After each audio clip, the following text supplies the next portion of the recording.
Dear viewers, welcome to my YouTube channel. আজি মই এটা নতুন ভিডিঅ' লৈ আহিছো। মেথছৰ MCQ লৈ আহিছো।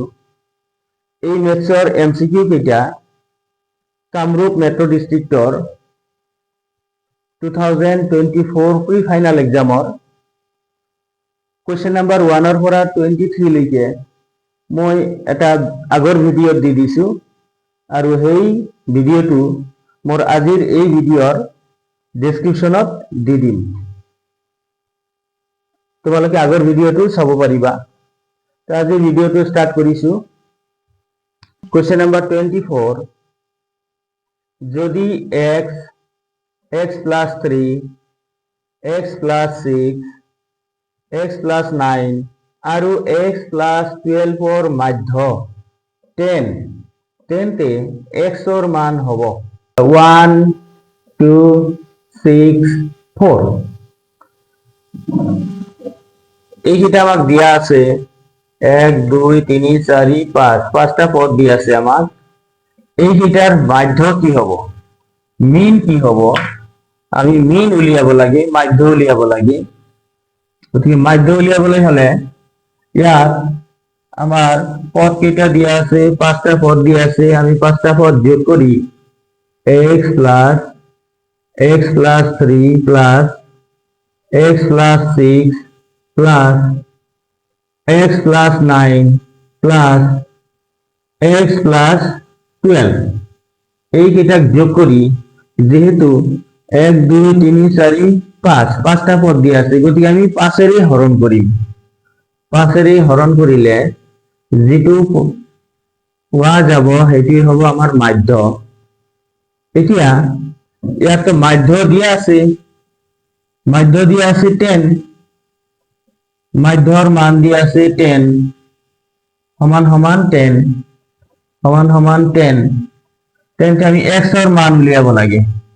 x কেইটা আছে 1 2 3 4 5, গতিকে আমি লিখিম 5x প্লাস, এতিয়া সংখ্যা কেইটা যোগ কৰিম, 3 যোগ 6 9 হয়, 9 আৰু 9 যোগ কৰিলে 18, 18 আৰু 12 যোগ কৰিলে 30 ডিভাইডেড বাই 5। এতিয়া ক্ৰছ মাল্টিপ্লাই কৰিলে 5x plus 30 equal to 5 into 10 50, 30 এইফালে লৈ আহিম, ওফালে লৈ যাম, 50 minus 30, 5x equal to 50 minus 30 20, x equal to 20 divided by 5, cancel করিলে 4 times, x equal to 4, x ৰ মান আমি পাম 4। গতিকে আমাৰ x ৰ মান হ'ব 4। Option D is the right answer. Next question, এটা লুডুগুটি এবাৰ মাৰিলে যুগ্ম সংখ্যা পোৱাৰ সম্ভাৱিতা হ'ব। লুডুগুটিত 6টা পৃষ্ঠা থাকে। 6টা পৃষ্ঠাত প্ৰতিটো পৃষ্ঠাতে কিছুমান সংখ্যা লিখা থাকে, 1 2 3 4 5 6 লৈকে থাকে। গতিকে লুডুগুটি এটা মাৰিলে আমাৰ সম্ভাব্য ফলাফল হ'ব 1 2 3 4 5 6। ইয়াৰ যিকোনো এটা ফলাফল আমি পাম। গতিকে সম্ভাব্য ফলাফল হ'ল 6টা। এতিয়া ইয়াত কৈছে যে যুগ্ম সংখ্যা পোৱাৰ সম্ভাৱিতা। ইয়াত যুগ্ম সংখ্যা হ'ল 2 4 আৰু 6। যুগ্ম সংখ্যা হ'ল 3টা আৰু মুঠ সম্ভাব্য ফলাফল হ'ল 6টা।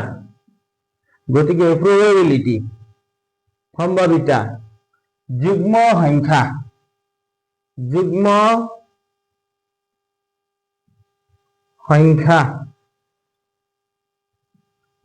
সংখ্যা পোৱাৰ সম্ভাৱিতা ইকুৱেল টু, ইয়াত হ'ব যুগ্ম সংখ্যা আছে মুঠ 3টা ডিভাইডেড বাই তলত লিখিব লাগে সম্ভাব্য মুঠ ফলাফল এইটো আছে 6 গতিকে 3 দিয়ে হৰণ যায় 3 দি একবাৰ 3 দি দুইবাৰ ইকুয়াল টু 1/2 গতিকে আমি আনসাৰটো পালো যুগ্ম সংখ্যা পোৱাৰ সম্ভাৱিতা হল 1/2 গতিকে আমাৰ correct option D next question A আৰু বি দুটা ধনাত্মক অখণ্ড সংখ্যা যত a equal to p cube q cube আৰু b equal to p q cube p q মৌলিক সংখ্যা হলে a আৰু b ৰ গসাউ হব আমি a আৰু b ৰ গসাউ উলিয়াব লাগে ইয়াত 4টা অপশন দিয়া আছে আমি শুদ্ধ অপশনটো উলিয়াব লাগে ইয়াত p আৰু q মৌলিক সংখ্যা এতিয়া a ৰ মান দিয়া আছে p কিউব q কিউব আৰু b ৰ মান দিয়া আছে p q স্কয়াৰ আমি এই দুটাৰ পৰা কমন উৎপাদক বা সাধাৰণ উৎপাদক আমি বিচাৰি উলিয়াম ইয়াত আছে p কিউব ইয়াত আছে p গতিকে সাধাৰণ উৎপাদক হল p ইয়াত আছে q কিউব ইয়াতো q কিউব সমান আছে গতিকে দুয়োটাতেই আছে q কিউব এই দুটাৰ এইটো আৰু এইটোৰ সাধাৰণ উৎপাদক হল p q কিউব গতিকে আমাৰ এইটোই হব গৰিষ্ঠ সাধাৰণ উৎপাদক গসাউ এইটো আছে আমাৰ অপশন সি হল শুদ্ধ উত্তৰ আমি এনেকৈ কৰিব পাৰি যে p কিউব q কিউব আৰু p q কিউব এই দুটাৰ পৰা আমি সাধাৰণ উৎপাদক লম এইটো আৰু এইটোত ইয়াত p কিউব p গতিকে p হল সাধাৰণ উৎপাদক q কিউব সাধাৰণ উৎপাদক ইয়াত থাকিল p স্কয়াৰ আৰু ইয়াত থাকিল 1 এইকেইটা আমাৰ সাধাৰণ উৎপাদক নহয় এইখিনি হল আমাৰ সাধাৰণ উৎপাদক আৰু এইটোই গৰিষ্ঠ সাধাৰণ উৎপাদক গতিকে আমাৰ শুদ্ধ অপশনটো হ'ব p q কিউব বা p q কিউব c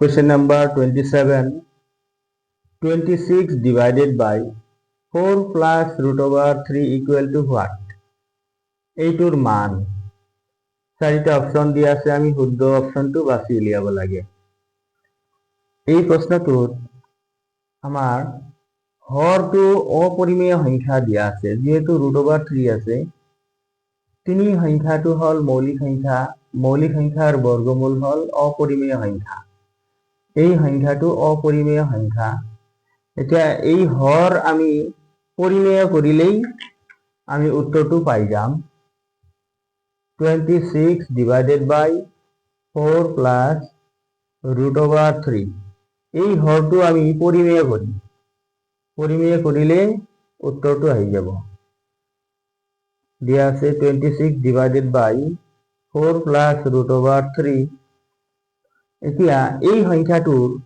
এই লগৰ লগত আৰু হৰৰ লগত একেটা সংখ্যাই পূৰণ কৰিম ইয়াত যেহেতু 4 plus root over 3 আছে আমি হৰৰ লগত 4 minus root over 3 আৰু লগৰ লগতো 4 minus root over 3 পূৰণ কৰিলে এই হৰত আমি সূত্ৰ পাম এই সূত্ৰটো হল a plus b into a minus b a plus b into a minus b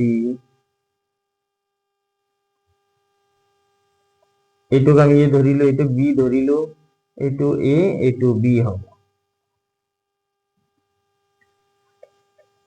তেন্তে এই সূত্ৰ মতে আমি পাম a square minus b square a plus b into a minus b সূত্রটো হল a plus b into A minus B, এই সূত্ৰটো হ'ল A square minus B square. গতিকে ইয়াত আছে এ ঠাইত 4, আমি লিখিম 4 স্কোয়াৰ মাইনাস বি ঠাইত আছে √3, লিখিলো √3 স্কোয়াৰ। ওপৰত এনে ৰাখি দিলে কি হয় সেইটো আগত চাওঁ। এতিয়া এই 4 স্কোয়াৰৰ মান হ'ল 16 মাইনাস √3 স্কোয়াৰ কৰিলে 3 পাম, কাৰণ এই বৰ্গমূল আৰু বৰ্গ কেনসেল যাব, থাকিব 3। ইয়াত থাকিল 26 ইনটু 4 মাইনাস √3। এতিয়া 16ৰ পৰা 3 বাদ দিলে 13 হয়। ইয়াত আছে 26 ইনটু 4 মাইনাস √3। এই 13 দি 26 হৰণ কৰিলে 2 বাৰ। এই 2 লগত আমি এইটো পূৰণ কৰিম, থাকিল 2 ইনটু 4 মাইনাস √3। এইটোৰ লগত এইটো পূৰণ কৰিলে 8 মাইনাস এইটোৰ লগত এইটো পূৰণ কৰিলে 2√3। 8 মাইনাস 2√3, এইটো আমি কোনটোত বিচাৰি পাম? 8 মাইনাস 2√3, 8 মাইনাস 2√3। অপশন বি হল শুদ্ধ উত্তৰ।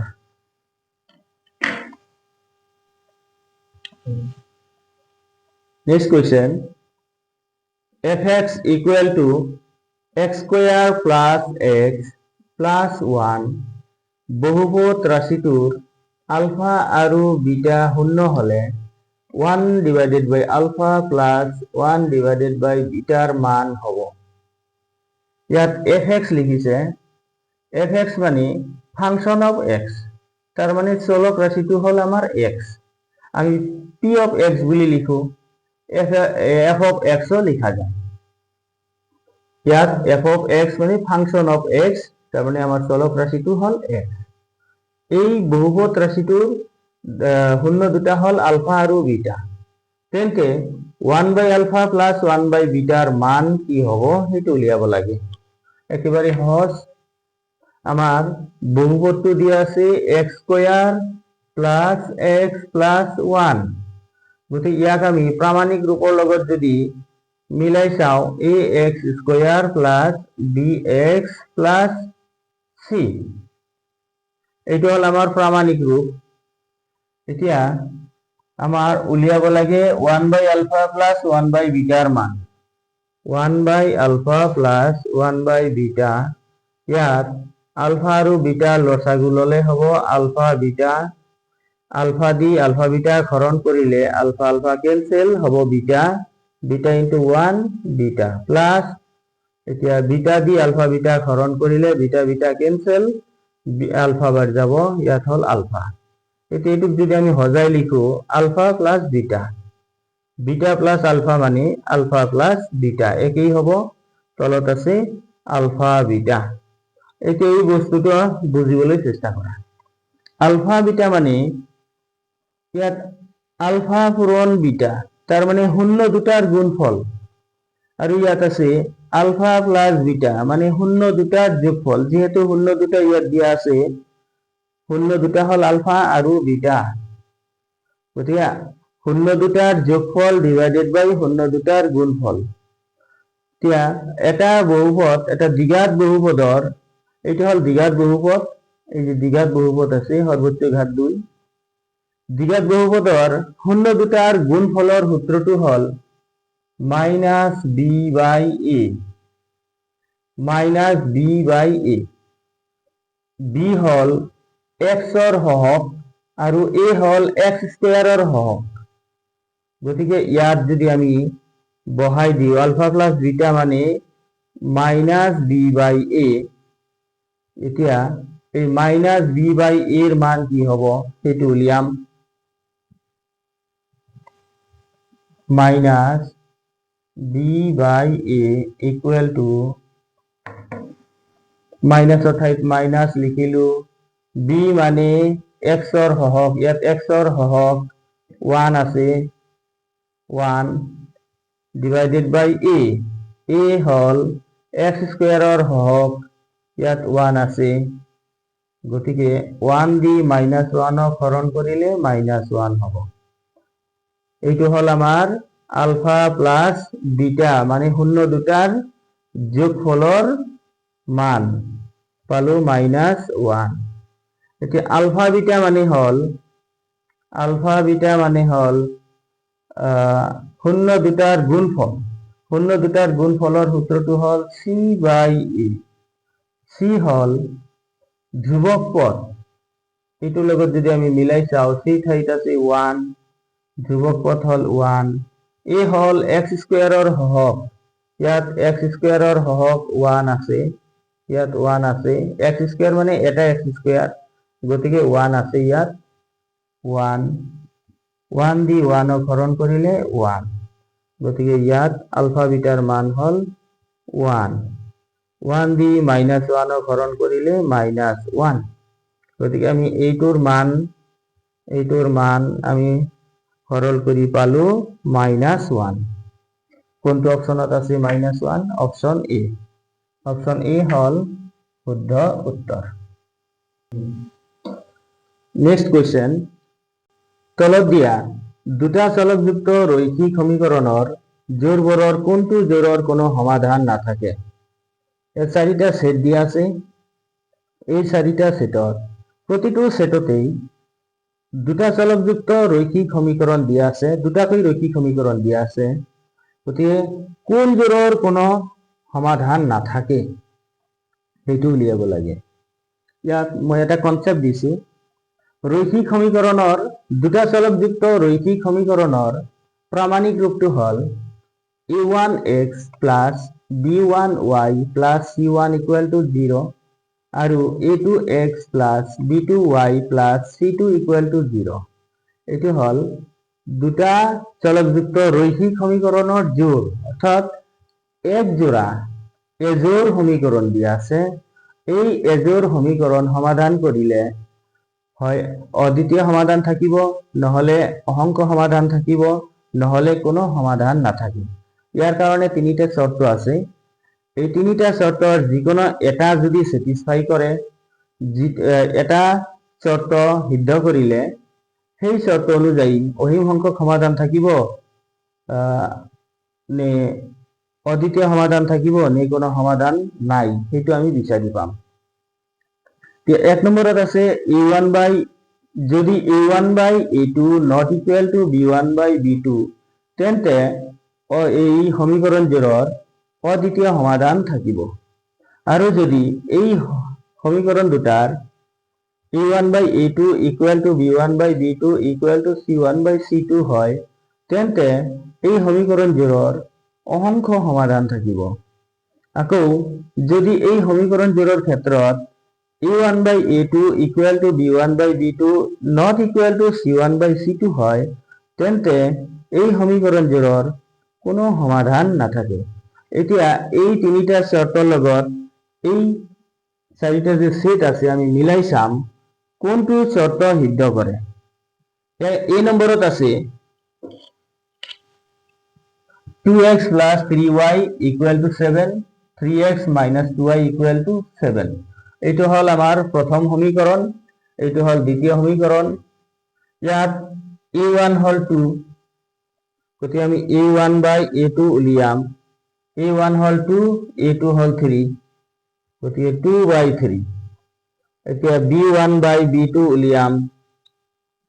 b1 hall 3 divided by b2 হল -2। এতিয়া এই মান দুটা অসমান, সমান হোৱা নাই। সমান যদি হোৱা নাই, ইয়াত আছে 2/3 আৰু ইয়াত আছে 3/-2, গতিকে এই সংখ্যা দুটা সমান নহয়, তাৰ মানে এই শৰ্তটো সিদ্ধ কৰিছে। গতিকে এই সমীকৰণটোৰ অদ্বিতীয় সমাধান থাকিব। ইয়াত আমি উলিয়াব লাগে কোনটোৰ সমাধান নাই, গতিকে এইটো আমাৰ অপশন নহব। এতিয়া আমি বিত যাওঁ। বি নাম্বাৰ অপশনৰ ক্ষেত্ৰত a1/a2 উলিয়াম 2 divided by 4, 2 divided by 4। ইয়াত কটাকটি কৰিলে 2 দি একবাৰ 2 দি দুইবাৰ থাকিল 1/2।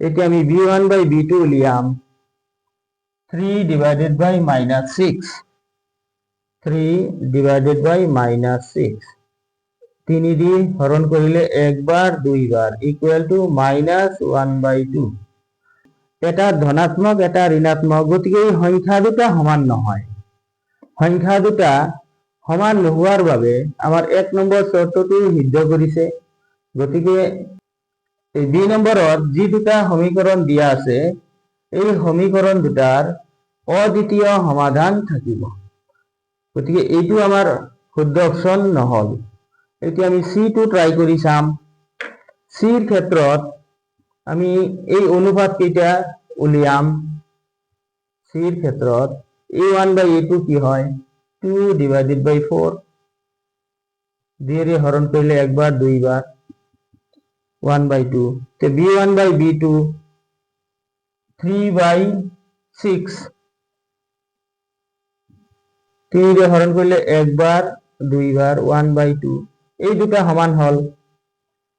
সমান হল গতিকে এইটো সিদ্ধ করা নাই এতিয়া আমি c1 by c2 উলিয়াম c1 by c2 ইয়াত c আছে 7 c1 হল 7 c2 7 আসলতে এইটো হল প্ৰামাণিক ৰূপ সোফালে শূন্য থাকিব লাগে যেহেতু এই সমীকৰণ দুটাৰ ধ্ৰুৱক পদ দুটা দুয়োফালে সোফালে আছে গতিকে আমি বাওফালে আনাৰ দৰকাৰে নাই আমি লম c1 7 আৰু c2 7 বাওফালে আনিলে দুয়োটাই -7 হ'ব গতিকে মাইনাস মাইনাস ক্যান্সেল 7 দিয়ে 7 হরণ করলে একবার 1 পোৱা গল এতিয়া আমি মিলাই চাম সংখ্যাবোৰ এই অনুপাতবোৰ যদি আমি মিলাই চাও এইটোৰ সমান এইটো ইয়াত সমান পাইছো কিন্তু এইটো সমান নহয় c1 by c2 সমান নহয় অর্থাৎ a1 by a2 equal to b1 by b2 এই মান দুটা সমান but not equal to c1 by c2 এইটো not equal পালো তার মানে এই শর্তটো আমার সিদ্ধ কৰিছে এই শৰ্তটো সিদ্ধ কৰিলে সমীকৰণ জোড়ৰ কোনো সমাধান নাথাকে গতিকে আমাক ইয়াত প্ৰশ্নত সুধিছে সমীকৰণ জোড়ৰ কোনো সমাধান নাথাকে সেই সমীকৰণ দুটা কি এইটো হল আমাৰ শুদ্ধ অপশন কোয়েশ্চন নাম্বাৰ 30 এটা দ্বিঘাত বহুপদৰ শূন্য দুটা 2 আৰু -2 হলে দ্বিঘাত বহুপদটো হ'ব ইয়াত আমাক দুটা শূন্য দিয়া আছে এটা শূন্য হল 2 আৰু এটা শূন্য হল -2 তেন্তে দ্বিঘাত বহুপদটো কি হ'ব তো দ্বিঘাত বহুপদৰ যদি দুটা শূন্য দিয়া থাকে তেন্তে আমি দ্বিঘাত বহুপদটো এই সূত্র প্রয়োগ কৰি উলিয়াব পাৰিম যে x square minus alpha plus beta into x plus alpha beta ইয়াত আলফা আৰু বিটা হল শূন্য দুটা যি শূন্য দুটা দিয়া আছে সেই শূন্য দুটা হল আলফা আৰু বিটা এতিয়া ইয়াত যদি আমি বহাই দিও আলফা আৰু বিটাৰ মান আলফা হল ধৰিলে আলফাৰ মান 2 আৰু বিটাৰ মান -2 তেন্তে এটা শূন্য 2 আৰু এটা শূন্য হল -2 ইনটু x প্লাস আলফার মান 2 ইনটু বিটার মান -2 এতিয়া x স্কয়ার মাইনাস ইয়াত আমি কি পাম 2 প্লাস প্লাস মাইনাসে হব -2 -2 তার মানে 2 প্লাস -2 শূন্য দিব আমাক শূন্য ইনটু x এতিয়া প্লাস এই দুটা পূরণ করলে পাম -4 2 ইনটু -2 -4 এতিয়া এই পদটো আমাৰ 0 হৈ আছে 0 ইনটু x মানে 0 গতি এই পদটো লিখিব নালাগে আমি পাম x স্কয়ার আৰু ইয়াত পাম প্লাস ইনটু মাইনাস -4 কারণ x স্কয়ার -4 এইটো হল আমার দ্বিঘাত বহুপদ ঠিক option E x square -4 question number 31 এটা সমান্তর প্রগতির সাধারণ অন্তর -4 আৰু 7তম পদ 4 হলে প্ৰথম পদটো হব ইয়াত সাধাৰণ অন্তৰ দিয়া আছে -4 আৰু 7তম পদ 7তম পদ দিয়া আছে বা 7ম পদ দিয়া আছে 4, তেন্তে আমি প্ৰথম পদ উলিয়াব লাগে। সমান্তৰ প্ৰগতিৰ প্ৰামাণিক ৰূপটো হল a, a plus d, a plus 3d, 2d, a plus 3d dot dot dot।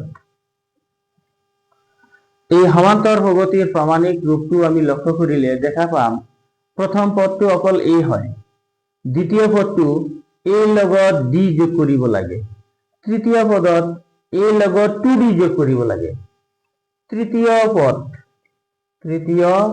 পদ a লগত 2d, চতুৰ্থ পদ a লগত 3d।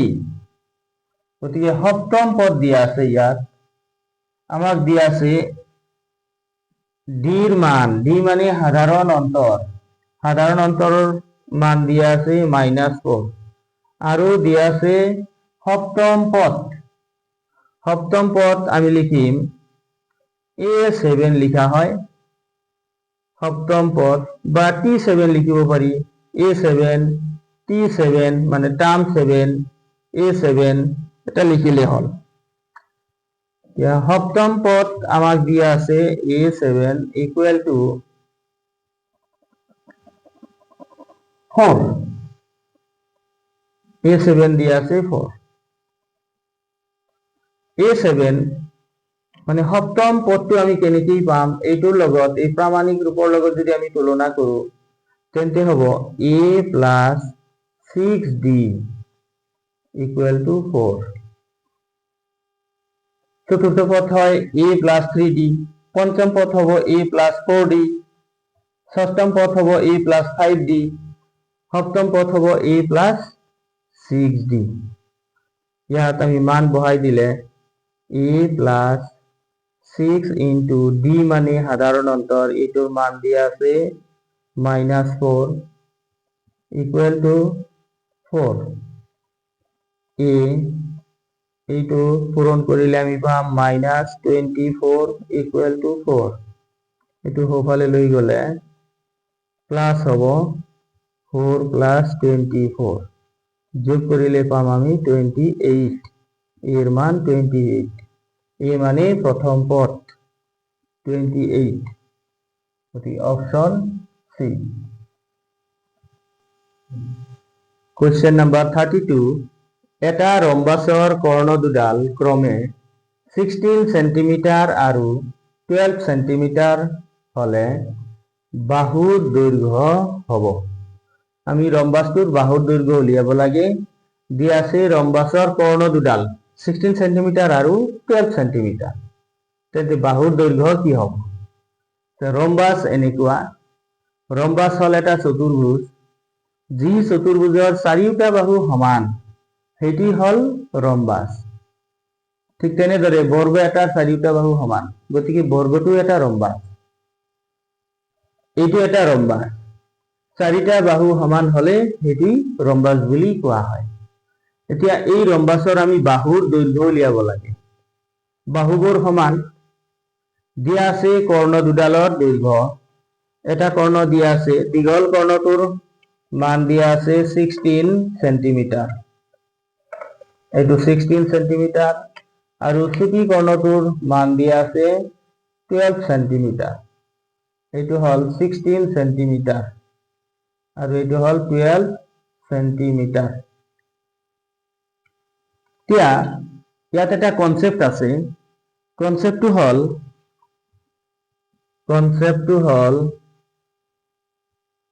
ৰম্বাসৰ কৰ্ণ দুডাল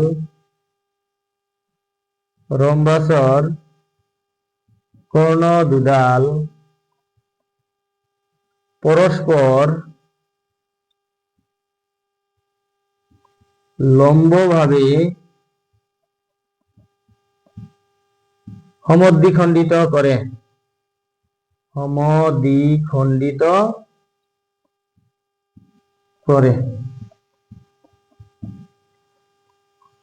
এই যে ৰম্বাসৰ কৰ্ণ দুডাল যে মই আঁকিছো, এটাই আনটোক সমান সমান খণ্ডত ভাগ কৰিছে, আৰু এনেকেই ভাগ কৰিছে যে এই ভাগ কৰা স্থানত 90 ডিগ্ৰী কোণ উৎপন্ন কৰিছে। এইটো 90 ডিগ্ৰী, এইটো 90 ডিগ্ৰী, এইটো 90 ডিগ্ৰী, এইটো 90 ডিগ্ৰী, কাৰণ লম্বভাৱে সমদ্বিখণ্ডিত কৰিছে। এই লম্বভাৱে আৰু সমদ্বিখণ্ডিত, এই দুটা কথা মনত ৰাখিব লাগিব। কেনেকৈ সমদ্বিখণ্ডিত কৰে? লম্বভাৱে। লম্বভাৱে হলে ইয়াত 90 ডিগ্ৰী হবই, আৰু এই কৰ্ণ দুডাল পৰস্পৰ সমান সমান ভাগে ভাগ হৈ গৈছে। এইটো যেহেতু 16 সেন্টিমিটাৰ আছিল দীঘলটো, গতিকে সমান দুটা খণ্ডত ভাগ হলে এতিয়া আমাৰ এইখিনি হৈ গল 8 সেন্টিমিটাৰ। এইটো আছিল 12 সেন্টিমিটাৰ। গতিকে যেহেতু সমান সমান খণ্ডত ভাগ হল, গতিকে এটা ভাগ হল, ইয়াৰ পৰা ইয়ালৈকে হৈ গল 6 সেন্টিমিটাৰ, আৰু এইটো হল 8 সেন্টিমিটাৰ। এতিয়া আমি এই পাৰ্টটো ললো, এই ত্ৰিভুজটো, এইটো এটা সমকোণী ত্ৰিভুজ। ইয়াত 4টা সমকোণী ত্ৰিভুজ উৎপন্ন হৈছে, 4টা ত্ৰিভুজেই সমান। এটা ত্ৰিভুজ লৈছো, এই ত্ৰিভুজৰ এই কোণটো সমকোণ। এই কোণটো যদি সমকোণ হয় তেন্তে এইটো হ'ব অতিভুজ এইচ। এতিয়া এইটো আমি লম্ব ধৰিব পাৰো, এইটো ভূমি ধৰিব পাৰো। গতিকে আমাৰ থাকি গল এতিয়া এইখিনিত, এইটো ভূমি, এইটো লম্ব, এইটো হল অতিভুজ। গতিকে যদি 4p আৰু 10 বিন্দু দুটাৰ মাজৰ দূৰত্ব 5, তেন্তে পিৰ মান হ'ব, ইয়াত দুটা বিন্দু দিয়া আছে, এই বিন্দু দুটাৰ মাজৰ দূৰত্ব দিয়া আছে 5 একক, তেন্তে আমি পিৰ মান উলিয়াব লাগে। পিৰ মান কিমান হ'ব? শুদ্ধ অপশনটো উলিয়াব লাগে। এটা বিন্দু হল 4p আৰু এটা বিন্দু আছে 10। এতিয়া এই বিন্দু দুটাৰ মাজৰ দূৰত্ব হল 5 একক, তেন্তে পিৰ মান উলিয়াব লাগে। দূৰত্বৰ সূত্ৰ প্ৰয়োগ কৰি আমি ইয়াত পিৰ মান উলিয়াব পাৰি। দূৰত্বৰ সূত্ৰ মতে √x1 minus x2 whole square plus y1 minus y2 whole square. এইটো হল আমাৰ দূৰত্বৰ সূত্ৰ। এই বিন্দু দুটাৰ মাজৰ দূৰত্ব, এই বিন্দুটো যদি আমি a বুলি ধৰো, এইটো যদি b বুলি ধৰো, তেন্তে ab ইকুয়াল টু এইটো হ'ব, আৰু ইয়াৰ মান দি আছে 5 একক। এতিয়া আমি মান বহাই দিওঁ। x1 হল 4 মাইনাস x2 হল 1, এইটো হল x1, এইটো y1, এইটো হল x2 y2 প্লাস y1 এর মান p মাইনাস y2 এর মান 0, হোল স্কয়ার দিব লাগিব, ইকুয়াল টু 5। এতিয়া যদি আমি পাইথাগোৰাছৰ সূত্ৰ এপ্লাই কৰিব পাৰি, পাইথাগোৰাছৰ সূত্ৰ এপ্লাই কৰিলে আমি পাম a square equal to b square plus c square. a square equal to b এর মান হল 8 স্কয়ার প্লাস c এর মান হল 6 স্কয়ার। 8 স্কয়ারের মান 64, 6 স্কয়ারের মান 36, এই দুটা যোগ করিলে পাম 100। h square equal to 100। এ থেকে h ইকুয়াল টু দুই ফালে বর্গমূল ললে h স্কয়ারের বর্গমূল h আর 100 এর বর্গমূল হল 10। গতিকে h এর মান 10। h মানে এই ত্রিভুজটোর অতিভুজ। এতে এই ত্রিভুজটোর অতিভুজটো হল আমার রম্বাসর বাহু। এইটো রম্বাসর বাহু, এইটো রম্বাসর বাহু। রম্বাসর এটা বাহু পোৱা গল, মানে গোটেইকেইটা বাহু পোৱা গল, যেহেতু গোটেইকেইটা বাহুৰ মান সমান, গতিকে ৰম্বাসৰ বাহুৰ মান হল 10 সেন্টিমিটাৰ। সৰল কৰো কি পাম? 4 minus 1 3 square plus p minus 0 p পাম পি স্কোয়াৰ ইকুৱেল টু 5। এতিয়া এই ৰুট ওভাৰটো উঠাবলৈ হলে আমি দুয়োফালে বৰ্গ কৰিম। দুয়োফালে বৰ্গ কৰিলে পাম স্কোয়াৰ ইকুয়াল টু 5 স্কোয়াৰ। এতিয়া এই বৰ্গ আৰু বর্গমূল কাটা গল। 3 স্কোয়ারের মান হল 9 plus P square equal to 5 স্কোয়ারের মান হল 25। পি স্কোয়ার এই 9টো আমি সোঁফালে ললে 25 মাইনাস 9 হব, minus 9। P square equal to 25 minus 9 16। এতিয়া আমি বর্গমূল লম দুয়োফালে। বর্গমূল ললে P equal to plus minus root over 16 হব। পি স্কোয়াৰেৰ বৰ্গমূল পি আৰ এটুৰ বৰ্গমূল plus minus root over 16। P equal to plus minus 16 এর বর্গমূল হল 4 প্লাস মাইনাস 4। তার মানে পির মান প্লাসর 4 আৰু মাইনাসর 4। পির মান পালো আমি 4 minus 4, option A. Next question, যদি sin থিটা ইকুয়াল টু a/b তেন্তে cos থিটার মান হব। চাৰিটা অপশন দিয়া আছে, আমি শুদ্ধ অপশনটো উলিয়াব লাগে।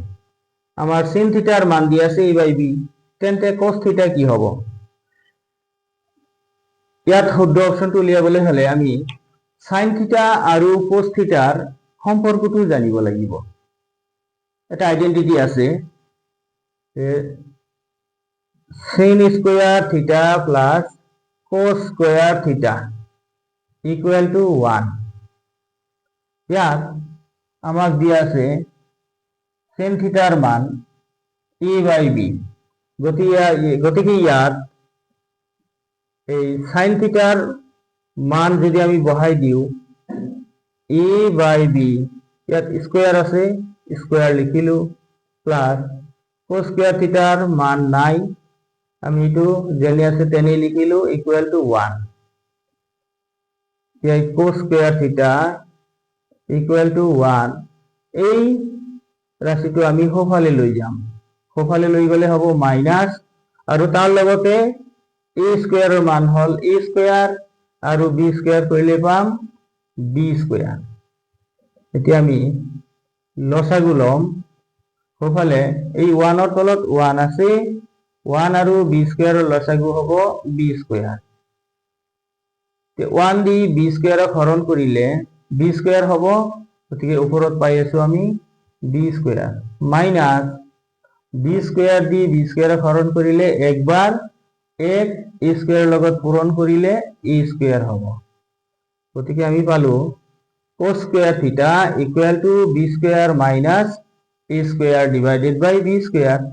আমি ইয়াত cos স্কয়ার থিটার মান পাইছো, আমাক উলিয়াব দিছে cos থিটার মান। গতিকে আমি দুয়োফালে বর্গমূল কৰিম। বৰ্গমূল কৰিলে cos theta equal to root over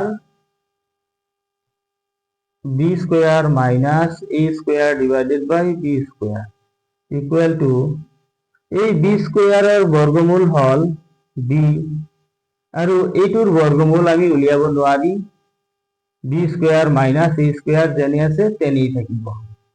root over b square minus e square, এইটো হল আমাৰ cos থিটাৰ মান। Root over b square minus a square divided by b, root over b square minus a square divided by b, option D.